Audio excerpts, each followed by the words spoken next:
Imagine cities where you can walk freely, breathe clean air, and never worry about dodging cars. Are car-free cities the future? Let's explore how some cities are making it a reality. With climate change, air pollution, and urban congestion on the rise, more cities are rethinking their reliance on cars. The push for pedestrian-friendly spaces isn't just about going green, it's about creating healthier, more livable cities. Let's dive into two inspiring examples, Copenhagen and New York's Times Square.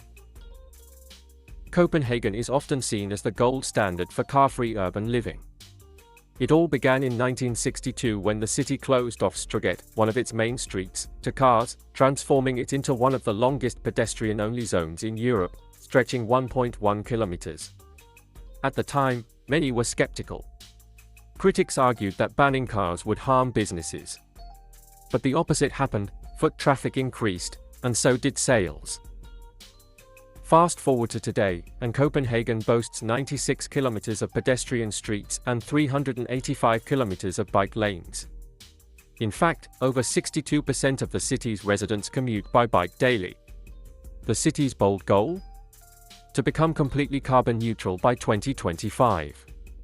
Car-free zones are a big part of this plan, helping reduce emissions and improve air quality. The city has also introduced car-free Sundays in select areas, which cut emissions by 20% during those days.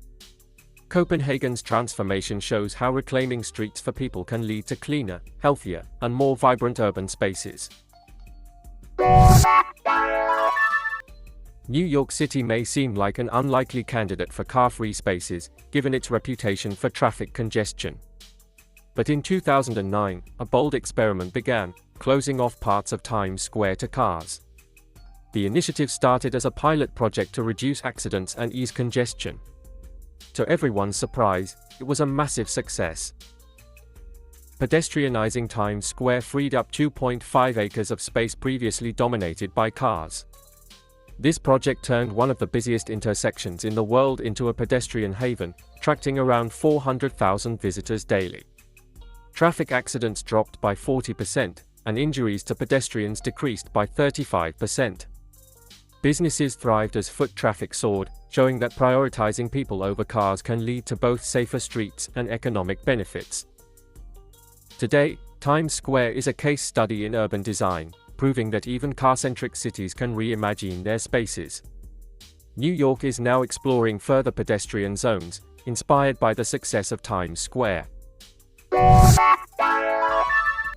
Mayor Anne Hidalgo has been leading the charge to transform Paris into a car-free utopia. The city has banned diesel cars from the city center and plans to be entirely car-free by 2024.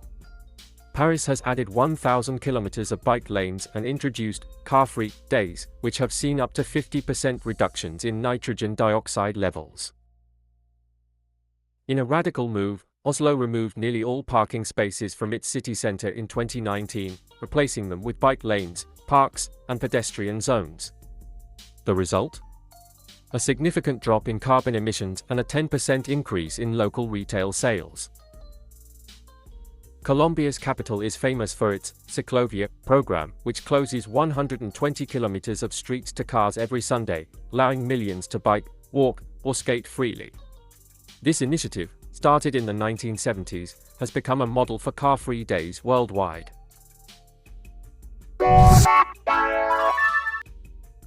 The benefits of car-free cities go beyond just cleaner air. Studies have shown that reducing cars in urban areas leads to lower noise pollution, better mental health, and even a stronger sense of community. A study from Barcelona found that converting 60% of streets into car-free zones could prevent 667 premature deaths annually, thanks to reduced air pollution. Economically, pedestrian-friendly areas often boost local businesses. In Portland, Oregon, a study revealed that people walking and biking to shops spend 40% more money than those driving. Moreover, car-free zones can help cities tackle the global climate crisis. Transportation is responsible for nearly 24% of global CO2 emissions, with a significant chunk coming from cars. By reducing car dependency, cities can make a major impact on their carbon footprint. Of course, going car-free isn't without its challenges. Cities must invest in robust public transportation and cycling infrastructure to make up for reduced car access. There are also social equity concerns. How do we ensure that car bans don't disproportionately affect those who rely on cars for their livelihoods? But with the right planning and community engagement, these challenges can be overcome. The rise of e-bikes, electric buses, and even shared mobility services offers new ways for people to get around without needing their own car. So, car-free cities the future? If Copenhagen, New York, and Paris are any indication, the answer is a resounding yes. As cities continue to grapple with pollution, congestion, and the impacts of climate change, car-free zones could become the norm rather than the exception.